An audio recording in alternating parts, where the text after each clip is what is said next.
Our बालको, तो आज हम बात करेंगे इंट्रोडक्शन पार्ट 3 में अपन कॉन्ग्रुएंस और सिमिलरली फिगर में कंपैरिजन करेंगे। ठीक है, तो पहले अपन देख लेते हैं कॉन्ग्रुएंट फिगर क्या होते हैं। देखो कॉन्ग्रुएंट फिगर के अंदर अपन को क्या क्या चीज सेम मिलनी चाहिए। एक तो उसकी साइज हो, ठीक है, साइज, शेप, ठीक है, और उसकी कार्बन कॉपी होनी चाहिए। ठीक है, कार्बन कॉपी और सिमिलरिटी,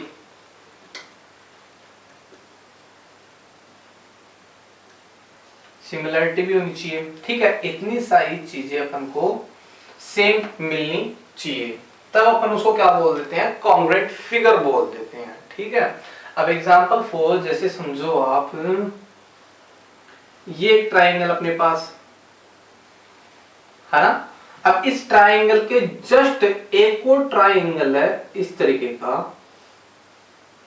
अगर ऊपर वाले ट्राइंगल की बात करें तो ये इक्वलिटी ट्राइंगल है, और जस्ट नीचे इसकी बात करें तो ये राइट ट्राइंगल है। इक्वलिटी ट्राइंगल राइट ट्राइंगल में शेप तो लगभग सेम हो जाएगी, ठीक है, लेकिन साइज सेम नहीं है, कार्बन कॉपी नहीं है एक दूसरे की, सिमिलरिटी नहीं है इन दोनों में। ठीक है, क्योंकि ये राइट ट्राइंगल है और ये इक्वलिटी ट्राइंगल है, तो कॉन्ग्रुएंट में इक्वल होने के लिए इसकी शेप सही, शेप क्या होनी चाहिए, शेप और साइज दोनों सेम होनी चाहिए। अब इसकी मैं शेप और साइज कुछ इस तरीके से कर दूं कि जस्ट इसकी ये कार्बन कॉपी ही बना दूं।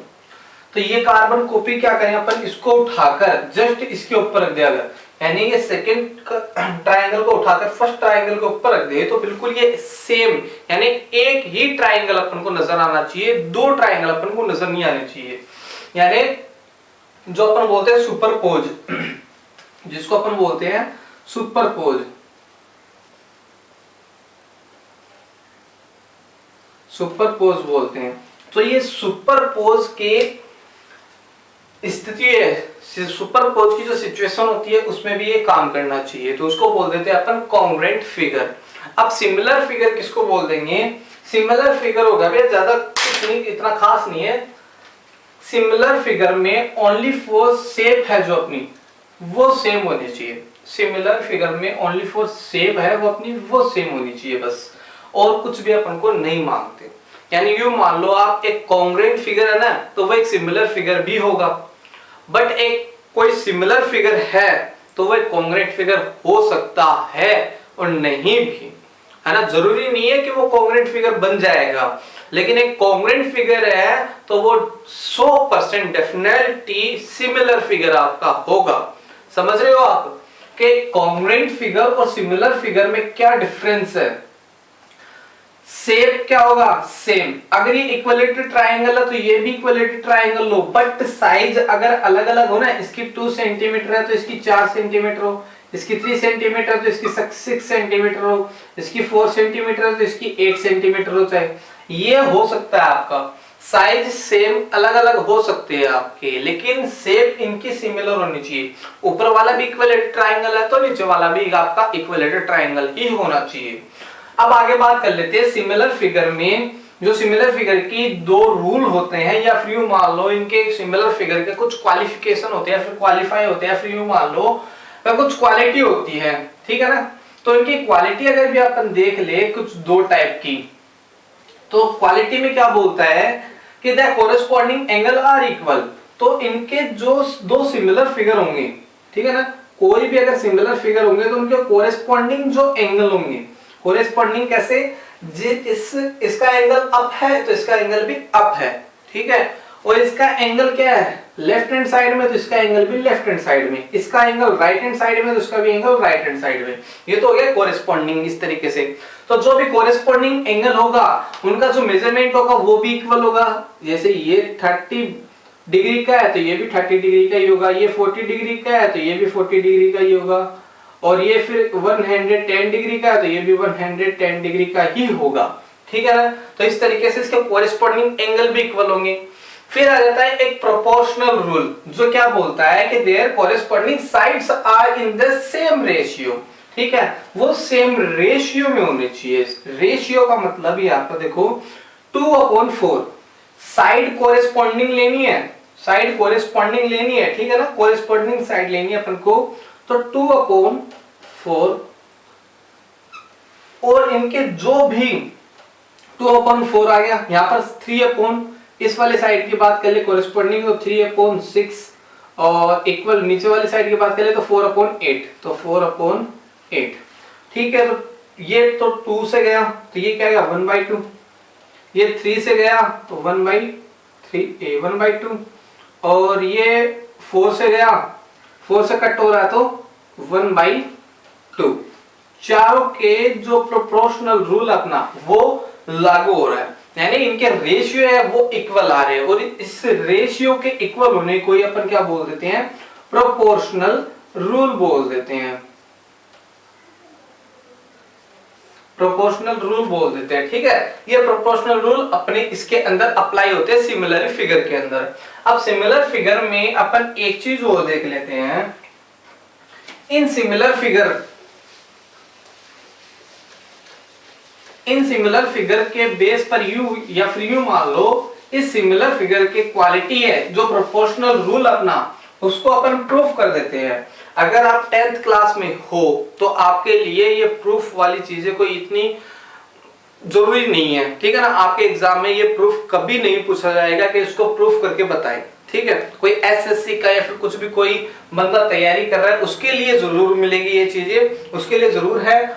और आपके भी कुछ इस तरीके से समझ में आ जाएगा कि ये रूल बना कैसे, ठीक है। तो ये समझ लेना ओनली फॉर आपके इतनी जरूरी नहीं है कि आपको ये रूल याद रखना पड़े, एग्जाम में आएगा, एग्जाम में ऐसा कुछ नहीं आएगा। अब आगे बात कर लेते हैं अपन इसके फर्स्ट रूल की जो प्रोपोर्शनल है, और इसको शॉर्ट में बोलते हैं बीपीटी रूल, ठीक है ना। इसको शॉर्ट में बोल देते हैं अपन बीपीटी रूल बोल देते हैं। इसका रूल जो है वो क्या होता है, इसको थेलेस थ्योरम भी बोलते हैं, ठीक है ना, थेलेस थ्योरम भी बोलते हैं और बीपीटी थ्योरम भी बोलते हैं, बीपी थ्योरम भी बोलते हैं। देखो बीपी थ्योरम होती है, टी का मतलब थ्योरम ही होता है, ठीक है ना, तो बीपी थ्योरम भी बोलते हैं फिर बीपीटी भी बोलते हैं। तो आगे बात कर लेते हैं इनके। तो ये बोल रहा है क्या है, if a line is drawn parallel to one side of a triangle, ठीक है। तो एक ट्राइंगल अपने एक ट्राइंगल बना लिया, ये अपना एक ट्राइंगल है, ठीक है। अब इसकी कोई भी एक साइड ले लो और उसके पैरेलल एक लाइन बनानी है अपन को, और वो लाइन किस तरीके की होनी चाहिए, देखो ये वाली अपन ने लाइन बना ली, ये अपन ने लाइन बना ली, ये पैरेलल है। अगर नाम दे दे इसका ए, ये बी और ये सी, ठीक है। तो ये नाम हो गया, पैरेलल लाइन हो गई। फिर क्या बोल रहा है, to intersect the other two sides in distinct point the other, देखो तो यहां पर रुको, distinct point to other two sides, ठीक है ना। तो क्या बोल रहा है कि ये जो लाइन पैरेलल आपने बनाई है, ये जो ट्राइंगल की अदर दो साइड्स है इनको इंटरसेक्ट करनी चाहिए। ये भी इंटरसेक्ट हो गई, यहां पर ये इंटरसेक्ट हो गई, यहां पर ये इंटरसेक्ट हो गई। आगे बात कर लेते हैं, distinct point the other two sides are divide in the same ratio. तो वो क्या बोल रहा है कि वो जो डिवाइड करेगा वो सेम रेशियो में डिवाइड करेगा। इसको नाम देते हैं डी और इसको नाम देते हैं ई। तो इसका रेशियो किस तरीके का निकलेगा अपन को, वो देखो ए डी, रेशियो का रूल लगा रहे हैं अपन, जो प्रोपोर्शनल रूल था ना अपना, वो रूल लगा रहे ए डी और जस्ट इसके नीचे डी बी इक्वल होगा इसके ए ई अपॉन में ई सी। यही था अपना प्रोपोर्शनल रूल, ठीक है ना। ये वाली ट्राइंगल पहले तो क्या लेंगे, इस वाले फर्स्ट वाला ट्राइंगल ए बी ई, ठीक है। चाहे आप कैसे भी कर लेना, इनको ऊपर नीचे किस तरीके भी कर लेना, कोई दिक्कत वाली बात नहीं है। बड़े वाले ट्राइंगल को पहले लोगे या फिर छोटे वाले ट्राइंगल को पहले लोगे, इसको कोई फर्क नहीं पड़ता। पहले अपन ने दे लिया छोटा वाला triangle A D E, A D ई की जो सारी साइड है वो ऊपर और बड़े ट्राइंगल की नीचे। फिर डी बी, डी बी नीचे लिख ली, ई सी, ई सी नीचे लिख ली, इस तरीके से। और रेशियो में लगाकर इसको इक्वल कर दिया, ये अपना हो गया प्रोपोर्शनल रूल। ये अपन को प्रूफ करना है, ये अपन को प्रूफ करना है कि ये आता है इस तरीके से। तो चलो प्रूफ के अंदर, तो प्रूफ करेंगे। पहले क्या करेंगे, एरिया निकालेंगे। अब एरिया का फॉर्मूला अगर किसी को पता है तो ठीक है, अगर नहीं पता है तो लिख ले एरिया और किसका, ट्राइंगल का। तो ट्राइंगल का एरिया होता है भैया half into base into height, half into base into height. इस हाइट की जगह अपन एक और वर्ड यूज ले सकते हैं, एल्टीट्यूड, एल्टीट्यूड, ठीक है। अब इस एल्टीट्यूड और हाइट दोनों एक ही होती है, ठीक है। और हाइट की किसकी बात करें, ट्राइंगल की, तो ट्राइंगल की हाइट जो होती है उसको एल्टीट्यूड बोलते हैं। अब ये एल्टीट्यूड हो अपनी, इस एल्टीट्यूड में अपन पहले क्या क्या करेंगे, इसकी हाइट निकालेंगे, क्योंकि हाइट की अपन को क्या रिक्वायर है। अब रिक्वायरमेंट हाइट की है तो हाइट निकालेंगे पहले इस ट्राइंगल के लिए ADE, ADE के लिए इस वाले वर्टेक्स के लिए हाइट कैसे निकालेंगे। एक बात का ध्यान रखना आप, ठीक है ना, कैसे, जिस भी वर्टेक्स को ले रहे हैं ना अपन, उस वर्टेक्स के जस्ट ऑपोजिट जो साइड अपनी वो अपन बेस मानेंगे, वो हमेशा अपन बेस ही मानेंगे। जैसे D है, D वर्टेक्स ले रहे हैं तो इसके लिए बेस क्या होगा, AE होगा। तो AE होगा तो यहां पर आपकी जो हाइट आएगी, एल्टीट्यूड, वो AE पर आएगी। और ऐसे ही E वर्टेक्स के लिए अगर अपन हाइट ले लें इस ट्राइंगल की, तो ये अपनी ये हाइट आ गई, ठीक है। अब यहां पर ये देखो DBCE आ गया, और अपन को यहां पर क्या चाहिए, ट्राइंगल, लेकिन यहां पर एक क्या, क्वाड्रिलेटरल। अब यहां पर इसको ट्राइंगल बनाएंगे,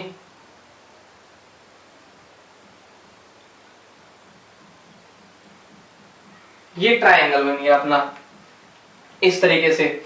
अब यहां पर क्या करेंगे अपन को देखो साइड कौन सी चाहिए, AD और DB, यानी AD और DB ये वाली साइड चाहिए एक तो, ठीक है। फिर AE और EC, AE और EC ये वाली साइड चाहिए, यानी ये साइड चाहिए और एक ये साइड चाहिए। यानी अपन को ट्राइंगल की किसकी जरूरत पड़ेगी, एक तो इस वाले ट्राइंगल की जरूरत पड़ेगी, ADE वाले ट्राइंगल की जरूरत पड़ेगी। तो पहले अपन एरिया निकाल लेते हैं, शॉर्ट में लिखूंगा भाई मैं, मेरे पास जगह कम है ना, तो area triangle ADE is equal to half into base. अब यहां पर देखो बेस के लिए दो बेस यूज हो सकते हैं, ठीक है ना, ध्यान से देखना, एक तो ये वाली वर्टेक्स है और एक ये वाली वर्टेक्स है। लेकिन पहले अपन यूज कर रहे हैं इस वाले लाइन के लिए, पहले यूज कर रहे हैं इस वाले लाइन के लिए, तो अपन वर्टेक्स कौन सा लेंगे, ये वाला लेंगे। और इस वाले वर्टेक्स के लिए बेस कौन होगी, AE होगी, क्योंकि इसके वर्टेक्स के जस्ट ऑपोजिट साइड क्या है, AE है, और जस्ट जो ऑपोजिट साइड होती है वही बेस होती है। तो बेस यहां पर क्या लेंगे, AE, तो बेस हो गई अपनी भैया AE इंटू एल्टीट्यूड क्या हो जाएगी अपनी D, और ये वाली इसका नामकरण नहीं किया F और G, तो इसका नामकरण हो जाएगा D और G, ठीक है, ये हो जाएगा अपना D और G। अब ये वाली साइड चाहिए अपन को, ठीक है ना, DB वाली साइड चाहिए, DB वाली साइड चाहिए तो अपन को ट्राइंगल कौन सा चाहिए, DBE वाला ट्राइंगल चाहिएगा, DBE वाला ट्राइंगल चाहिएगा। और इस वाले ट्राइंगल के लिए देखो गौर से देखना, इस वाले ट्राइंगल के लिए अपनी जो हाइट होगी वो ट्राइंगल के अंदर नहीं बन सकती, ठीक है ना, वो ट्राइंगल के अंदर नहीं बन सकती, क्योंकि देखो यहां पर वर्टेक्स ले अगर, तो इसके किसी भी एंगल में बनाकर देख लो आप, परपेंडिकुलर नहीं आएगी, और एल्टीट्यूड तो परपेंडिकुलर ही होती है। तो यहां से भी अगर अपन देखें इस वर्टेक्स से भी कोई परपेंडिकुलर नहीं आएगी, और इस वर्टेक्स से भी देखें तो यहां पर भी कोई भी परपेंडिकुलर नहीं बन पाएगी, ठीक है ना। तो इस तरीके से यहां पर ये वाली ऐसे तो बन जाएगी, लेकिन ये परपेंडिकुलर नहीं होगी, क्यों, ये वाला देखो इस तरीके का परपेंडिकुलर नहीं बनेगा, ये कुछ टाइप इस टाइप की बन रही है, एकदम से परपेंडिकुलर नहीं बन रहा। और आगे अपन बात करें तो इसकी यानी ये ट्राइंगल अपना DBE वाला ट्राइंगल है, इसकी एल्टीट्यूड होगी कहां पर, फिर इसकी एल्टीट्यूड मिलेगी आपको इस ट्राइंगल के बाहर। और अपन को वर्टेक्स कौन सा यूज लेना है, डी वाला वर्टेक्स अपन को यूज लेना है, यानी ये वाला वर्टेक्स अगर अपन यूज लेंगे डी वाला, तो डी वाले वर्टेक्स के लिए एल्टीट्यूड क्या बन जाएगी, AG बन जाएगी, AG बनेगी, ठीक है ना। ध्यान में रखना ये बाहरी क्यों बनी, ये मैंने बता दिया क्योंकि अंदर की साइड के अंदर क्या परपेंडिकुलर कोई भी हिसाब नहीं बैठता इसका, इसको तो बाहर ही दर्शाएंगे है ना, इसका थोड़ी थोड़ी तो बाहर ही करेंगे। अब ये वाले क्या आएगा अपना परपेंडिकुलर, ये वाला आ गया तो एल्टीट्यूड ये बन गया अपना। तो इस वाले ट्राइंगल DBE के लिए परपेंडिकुलर ये वाला यानी एल्टीट्यूड अपना बन गया ADG, ठीक है। तो area of triangle ADE is equal to half, तो हाफ ऐसा कैसी, फिर बेस, ठीक है। अब देखो यहां पर DB और E में, DBE में बेस कहां पर आ रहा है, बेस देखो मैंने बताया था जो भी अपने वर्टेक्स लेंगे, ठीक है ना, वर्टेक्स लेंगे तो वर्टेक्स के जस्ट ऑपोजिट साइड कौन सी होगी, EC, ठीक है ना। ये वाली साइड नहीं लेंगे अपन BE, B वाली अपन को नहीं लेनी है। या फिर यूं मान लो कि जो अपना एल्टीट्यूड है वो किस पर बन रहा है, देखो एल्टीट्यूड बन रहा है अपना AC पर, AC किससे गुजर कर हो रही है, AE से गुजर रही है ना, AE से गुजर रही है, यानी AE वाली बेस है ये है तो पूरी बेस, लेकिन ये भी तो बेस बनेगी, तो अपन को बेस लेना है ये वाली लाइन, ठीक है ना। तो EC यानी बेस अपने पास EC, और हाइट की अगर बात करें तो DG हाइट अपने पास, DG हाइट अपने पास।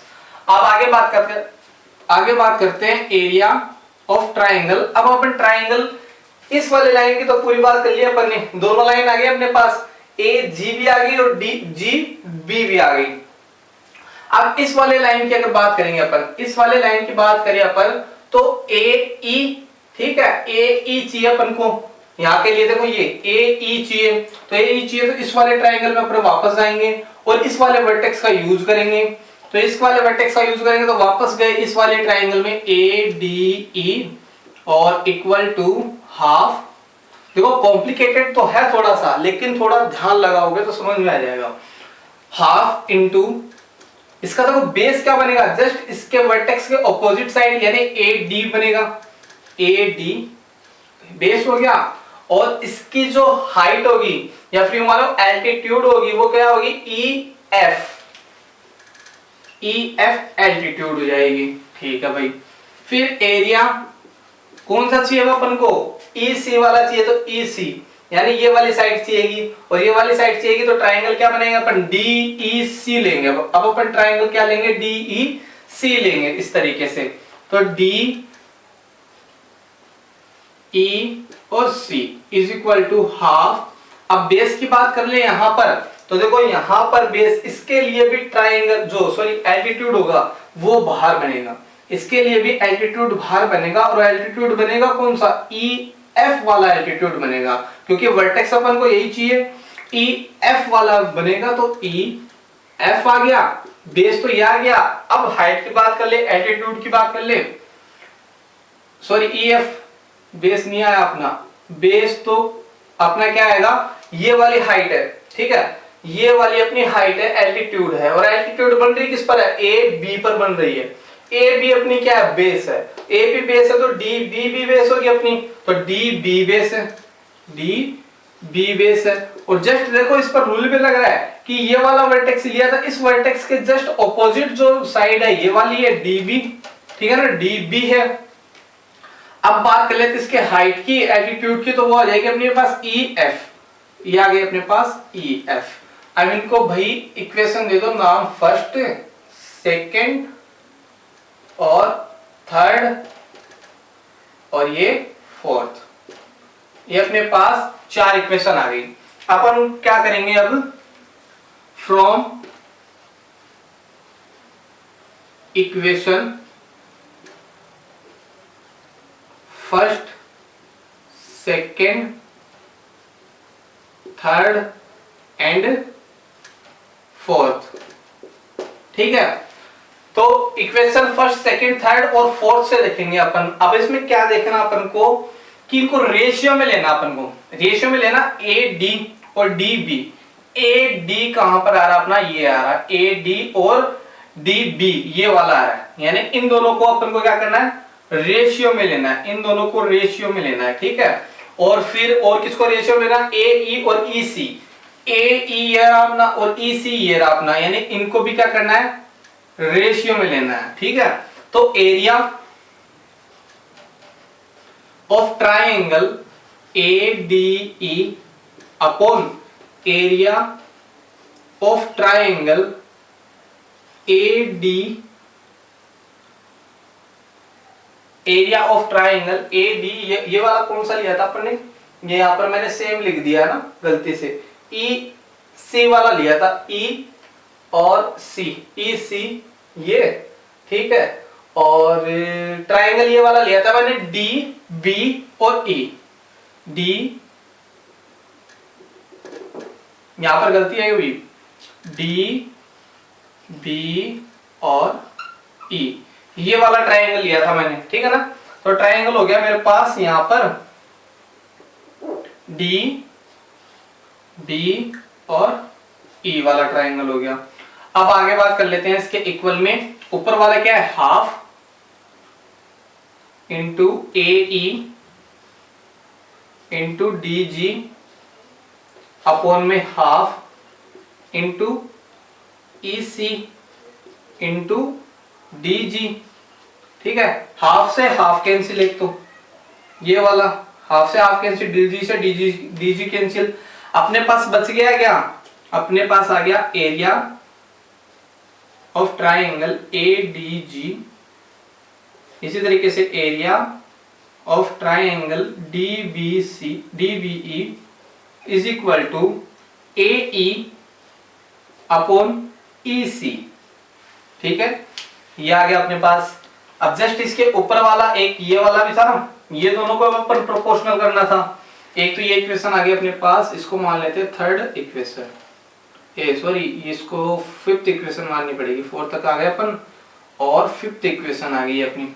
अब आगे बात कर लेते हैं इन दोनों इक्वेशन में। इन दोनों इक्वेशन में देखो area of triangle A D E upon area of triangle D E C is equal to half into A D, equal में यही है इसके, और अपोन में half into D B into E F. तो देखो भाई ई एफ से ई एफ कैंसिल, ठीक है, हाफ से हाफ कैंसिल, बच गया है क्या अपने पास area triangle A D E upon area triangle D E C is equal to अपने पास बच गया ए डी और डी बी। अब यहां पर एक देखो, एक बात ये अपनी इक्वेशन मान लेते हैं 6। एक बात देखो ध्यान में रखना, ये वाली चीज, कोई दो पैरेलल लाइन हो ना, कोई दो पैरेलल लाइन हो, तो इन दोनों पैरेलल लाइन के बीच में आप चाहे जितने ट्राइंगल बना ले, आप चाहे जितने भी ट्राइंगल बना ले और कैसे भी ट्राइंगल बना ले, ठीक है, लेकिन उनका वर्टेक्स क्या होना चाहिए, इन दोनों लाइन के ऊपर ही होना चाहिए। जैसे एक तो ये वाला ट्राइंगल हो गया, ये वाला ट्राइंगल हो गया फर्स्ट, एक ये वाला ट्राइंगल हो गया सेकंड, एक ये वाला ट्राइंगल हो गया थर्ड। तो इन तीनों ट्राइंगल का जो एरिया है वो इक्वल होगा अपना, ठीक है ना, ये बात ध्यान में रखना। अब अपने पास देखो एक दो पैरेलल लाइन है डी ई, है ना, और बी और सी, ये अपने पास दो पैरेलल लाइन है। इन दोनों पैरेलल लाइन के बिटवीन दो ट्राइंगल बन रहे हैं, गौर से देखो, एक तो डी बी ई और एक डी ई सी, है ना। अगर मैं इनको लिखना चाहूं तो ये मैं यूं लिख सकता हूं कि ट्राइंगल डी ई और बी इज इक्वल टू होता है ट्राइंगल डी ई सी के, ट्राइंगल डी ई सी के, और ये पूरा का पूरा क्या होना चाहिए, एरिया होना चाहिए ना, एरिया के लिए ही है ओनली 4, यानी इस ट्राइंगल का एरिया और इस ट्राइंगल का एरिया इक्वल होगा अपने पास, है ना। ट्राइंगल DEB का एरिया और ट्राइंगल DEC का एरिया इक्वल होगा अपने पास, ठीक है। ये अपन रूल यहां पर लगा देंगे, ये वाला साइड में लिखा हुआ आ रहा होगा ये वाला रूल। अब आगे बात कर लेते हैं इस वाले रूल के लिए। तो यहां पर देखो इक्वेशन 5th और इक्वेशन 6 में, इक्वेशन 5th में देखो एक एरिया आ रहा है, एरिया ट्राइंगल ADG और ADG, ऊपर वाला ट्राइंगल सेम मिल रहा है, लेकिन नीचे वाले ट्राइंगल की बात करें ट्राइंगल DEB ये वाला ट्राइंगल और ट्राइंगल DEC यानी ये वाला लेफ्ट हैंड राइट जो है अपनी वो इक्वल है, ठीक है ना। लेफ्ट एंड राइट इक्वल अपनी, तो अपन यहां पर लिख भी सकते हैं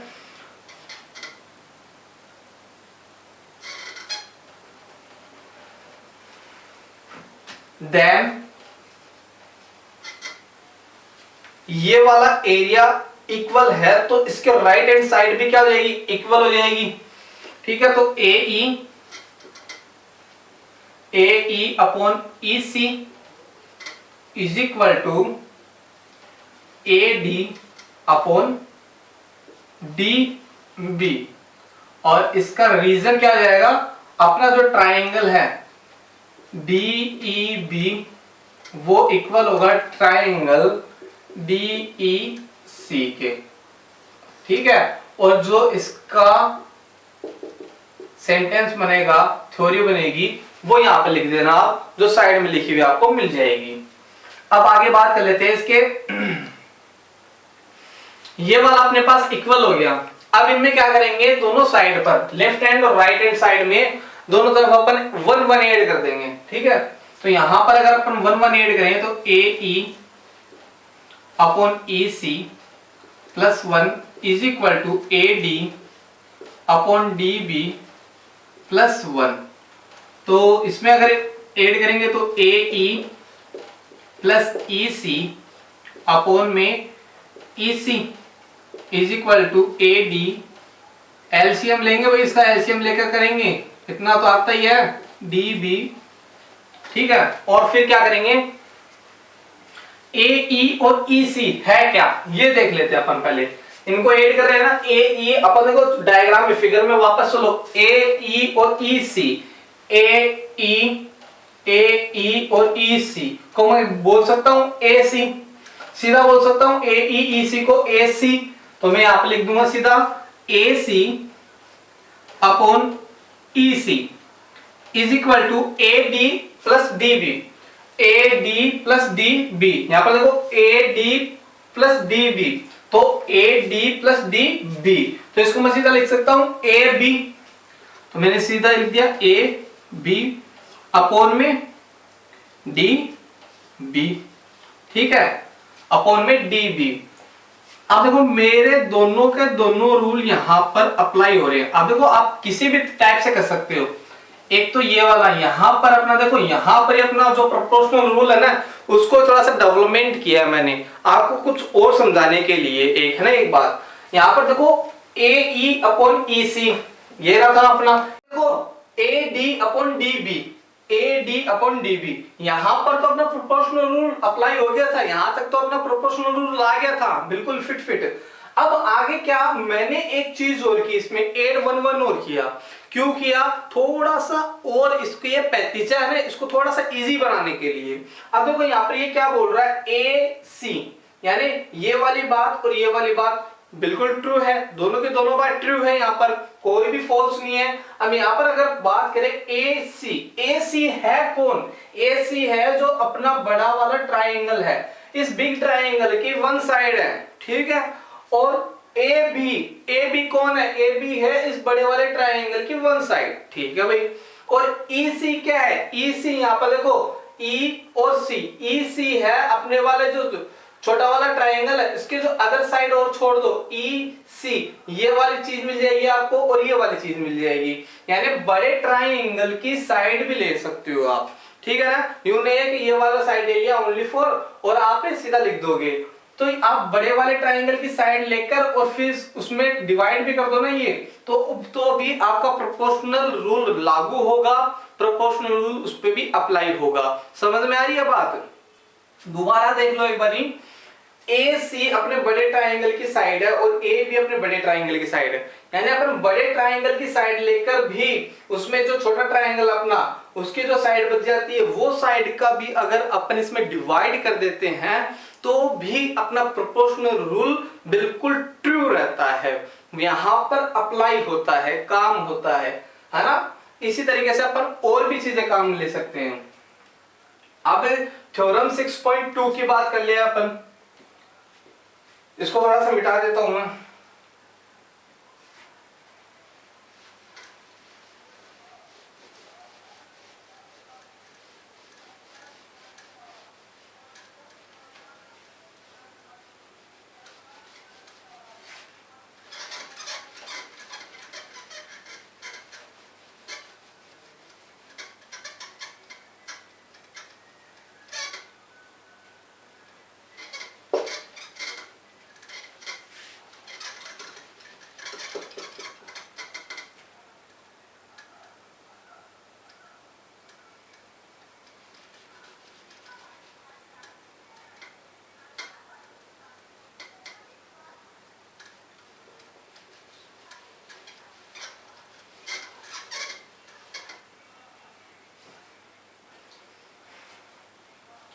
अब जो अपनी सेकंड थ्योरम है 6.2 उस पर बात कर लेते हैं। ये क्या बोल रही है? If a line divide any two side of a triangle, यानी एक ट्राइंगल की कोई भी एक लाइन होगी, ठीक है, वो डिवाइड कर रही है कोई भी दो लाइन को या फिर दो साइड को, कोई भी डिवाइड कर रही है, अपन ने डी ई मान ली, ये डिवाइड कर रही है इस बड़े वाले ट्राइंगल की दो साइड ए बी और ए सी को, ठीक है। फिर आगे बोल रहा है इन द सेम रेशियो, और ये डिवाइड जो कर रही है ना, इनके डिवाइड का रेशियो है वो सेम है ना। ये अपना को दे रखा है कि रेशियो इसका क्या है, सेम है। तो ये रेशियो वाला जो अपना पार्ट है वो लिख लेते हैं पहले, A D upon D B is equal to A E upon E C, यही था अपना रेशियो का पार्ट, ठीक है। अब आगे क्या बोल रहा है? In the same ratio then the line is parallel to the third side, तो ये जो लाइन है वो पैरेलल होगी थर्ड साइड के, ये अपन को प्रूफ करना है, ठीक है ना, ये अपन को प्रूफ करना है। अब अपन यहां पर क्या करेंगे, अपन इसके कॉन्ट्राडिक्ट चलेंगे। ये वाला थ्योरम जो बीपीटी थ्योरम है और जो ये वाली 6.2 थ्योरम है, ये आपस में कन्वर्स है, इनवर्स हो रखी है आपस में, ठीक है ना, इनवर्स है ये आपस में, उल्टी एक दूसरे के आपस में। अब ये इसके पैरेलल होने के लिए अपन को क्या प्रूफ करना है, इसके कॉन्ट्राडिक्ट चलेंगे अपन। अब कॉन्ट्राडिक्ट चलने के लिए अपन क्या करेंगे कि जो अपनी डी बी है उस डी बी को मानेंगे कि ये पैरेलल है ही नहीं भाई बी सी के, है ना, तो अपन मानेंगे कि वी नो डैट, या फिर लेट लेके चल लेते हैं ना,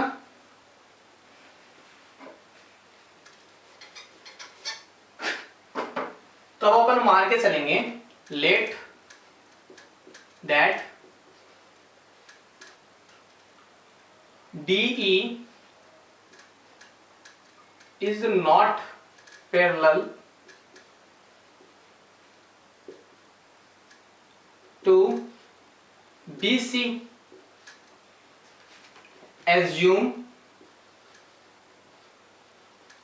assuming that DE days, एक अदर लाइन बनाएंगे अपन जो D वर्टेक्स से होकर जाए, और ये वाली लाइन बने E days, ठीक है। DE days is parallel to BC, अपन मान रहे कि ये DE days वाली जो लाइन है, जो अपनी साइड है, ये साइड पैरेलल है BC के। और अगर बी सी के पैरेलल है तो इस पे प्रोपोर्शनल रूल लागू होना चाहिए, क्योंकि ये तो अपन को अप्लाई है कि प्रोपोर्शनल रूल हो सकता है। तो डी ई ले लें, A D upon D be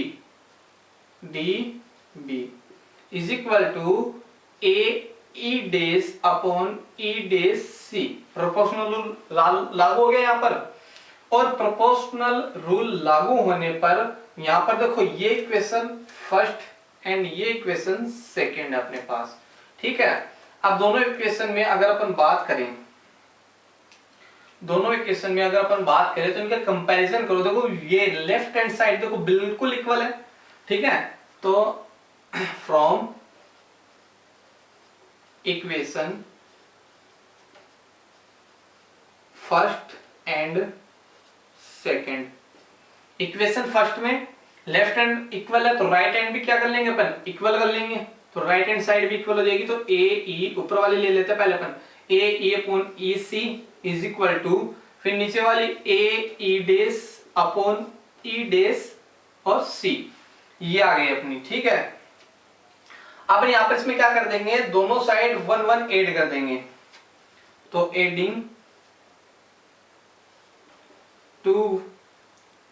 adding one two both side,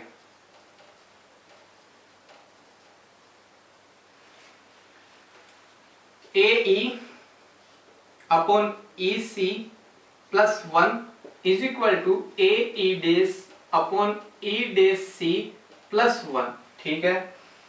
LCM ले अगर इनका तो A E plus E C upon E C is equal to आ जाएगा अपने पास ए ई डेस प्लस ई डेस सी अपॉन ई डेस सी। अब यहां पर देखो ए ई और ई सी, ए ई और ई सी है ना, ई सी बन रहा है क्या अपना सीधा सीधा ए सी बन रहा है, ए ई फिर ई सी बन रहा है क्या अपना ए सी सीधा ही, तो मैं इसकी जगह सीधा ए सी लिख दूं, तो ए सी अपॉन ई सी, फिर बन रहा अपना ए ई डेस फिर ई डेस सी, ई डेस सी, ए ई डेस फिर ई डेस सी, तो मैं सीधा बोल दूं ए सी, सीधा बोल देता हूं मैं इसको भी ए सी अपॉन में क्या है ई डेस और सी। यानी अगर मैं इनको उलट दूं, है ना, दोनों साइड में एक बात ध्यान रखना, दोनों साइड में आप सेम डिजिट से मल्टीप्लिकेशन भी कर सकते हैं, सेम डिजिट से एडिशन भी कर सकते हैं, डिवाइड भी कर सकते हैं, ठीक है। और उनको अगर एक साइड में जो भी आप कुछ कर रहे हैं ना, सेम बिल्कुल वैसे ही आप दूसरी साइड में भी कर सकते हैं, ठीक है ना। दोनों साइड में इक्वल पार्ट में आपका जो भी चेंज आ रहा है, जो भी चेंज करना चाहते हो आप दोनों साइड में सेम करना पड़ेगा आपको, बस इतना ध्यान में रखो साइड। अब इनमें क्या कर लेंगे, इनको उलट देंगे, ठीक है ना। तो ए ई सी ऊपर आ जाएगा और ए सी नीचे, ई डेस सी ऊपर आ जाएगा और ए सी नीचे, ए सी से ए सी कैंसिल कर सकता हूं मैं, ठीक है ना। और फिर आ जाएगा मेरे पास ई सी इज इक्वल टू ई डेस सी आ गया अपने पास। अब ये तो आ गया अपने पास ये, लेकिन है क्या ई सी ये वाली और ई डेस सी यानी ये वाली, ये दोनों लेंथ इक्वल है। ये क्या बोल रही है कि ये दोनों लेंथ इक्वल है। अब ये दोनों लेंथ इक्वल कैसे हुई भाई, क्योंकि अपर स्टार्टिंग में चल रहे हैं, क्योंकि डी ई तो पैरेलल नहीं है, डी ई तो पैरेलल नहीं है, तो डी ई डेस पैरेलल है, तो डी ई डेस अगर पैरेलल है तो इन दोनों की यानी ई सी और ई डेस सी की लेंथ सेम कैसे आ सकती है ना। लेंथ सेम नहीं आएगी, लेकिन यहां पर तो लेंथ सेम आ रही है, तो लेंथ सेम आ रही है इसका मतलब अपने स्टार्टिंग में जो मानकर चले हैं, जो कॉन्ट्राडिक्ट से चल रहे हैं अपन, वो खुद गलत है ना, वो बात खुद गलत है। तो अपन यहां पर क्या लिख देंगे, इट्स ई एंड ई डेस point is coincide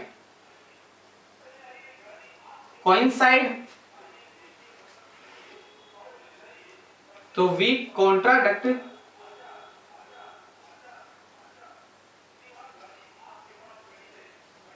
contradiction is false.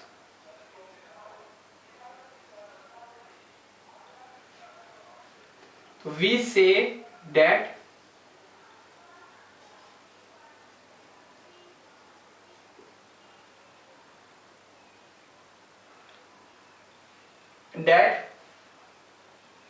BDE is parallel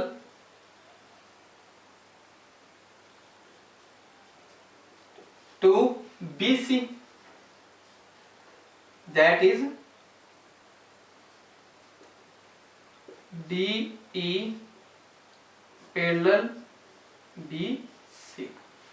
ये अपना प्रूफ हो गया, इतना सा अपना प्रूफ था। अब इसमें देखो प्रूफ वाली कोई बात आपको लेकर नहीं चल रही है कि प्रूफ आपसे कोई पूछेगा या फिर प्रूफ आपको कोई बताना है, तो ऐसा कुछ भी नहीं है। प्रूफ आपको कहीं पर भी कुछ भी नहीं बताना है, ओनली फॉर आपको ये समझाने के लिए था, अगर आप बोर्ड क्लास में हो तो।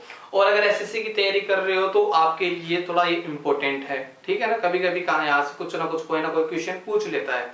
जैसे ये पैरेलल लाइन होगी, ये पैरेलल लाइन के बिटवीन जो भी एंगल ट्रायंगल बनने वाले हैं उनका एरिया इक्वल होता है कि नहीं होता है, या फिर किस तरीके का होता है, यूं किसी भी टाइप में वो क्वेश्चन दे सकता है।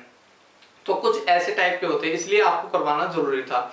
और जो बोर्ड क्लास के जो बालक हैं उनके लिए ये समझना जरूरी था, तो इसलिए मैंने ये चीज करवाई है। तो आप ये अपने जो दो थ्योरम है, बस इनका आप इतनी सी चीजें ध्यान में रखो कि ये दो थ्योरम बोल रही क्या है। एक तो आपका जो प्रोपोर्शनल वाला रूल है और जस्ट इसके ऊपर वाला ये रूल है, ये रूल अपन आगे भी काम में लेंगे। ये दो रूल वेरी मोस्ट इंपॉर्टेंट है, मस्ट है, यूं देख लेना आप। और जो सेकेंड है अपना थ्योरम, वो बिल्कुल इसके उल्टी है, ठीक है ना। इन थ्योरम को आप दोनों थ्योरम को एक भी मान सकते हो, इसलिए मैंने इनके साथ ही करवा दी इन दोनों थ्योरम को। लेक्चर थोड़ा सा बड़ा हो गया होगा लेकिन काम का है, कुछ भी बोलो। अब आगे बात कर लेंगे अपन इनके जो क्राइटेरिया है उनके लिए। क्राइटेरिया में कॉन्ग्रुएंट के लिए मैंने वो अलग से बता दिया था, क्योंकि आपका जो 9th क्लास की इंट्रोडक्शन वाला पार्ट है उसके आई बेल के ऊपर उसकी लिंक आ रही होगी, उस पर क्लिक करोगे तो आप वो वाला सीधा आपके पास वीडियो खुल जाएगा, और वहां से उस वीडियो को देखकर आप जो कोई कॉन्ग्रुएंट फिगर के बारे में जो भी डिटेल है सारी की सारी वो आपको मिल जाएगी। एक बार बस उसको देख लेना, अगर 10th क्लास का कोई बालक है तो उसको देख लेना, आपके समझ में आ जाएगा कि हाँ कॉन्ग्रुएंट फिगर क्या होता है। बस यही देखना आपको, ओनली फॉर उसको याद नहीं करना, कुछ और नहीं करना, बस ये देख लेना है एक बारी। और जो फिर सिमिलर फिगर की बात करेंगे अपन इस वाले अगले जो अपना इंट्रोडक्शन पार्ट होगा 4th, उसमें बात करेंगे अपन। तो उसमें बात कर लेंगे अपन क्राइटेरिया की। और तब तक के लिए शुक्रिया, धन्यवाद। और कुछ वीडियो में कोई कमी लगे आपको या फिर कोई आपके डाउट हो किसी भी तरीके का, तो वो जरूर पूछे और मुझे भी बताएं कि वीडियो में क्या कमी थी या फिर आपके क्या डाउट हैं, तो वो डाउट आपके क्लियर मैं जरूर करूंगा। तब तक के लिए आगे आने वाली वीडियो के टाइम के लिए, तब तक के लिए धन्यवाद, शुक्रिया, थैंक यू।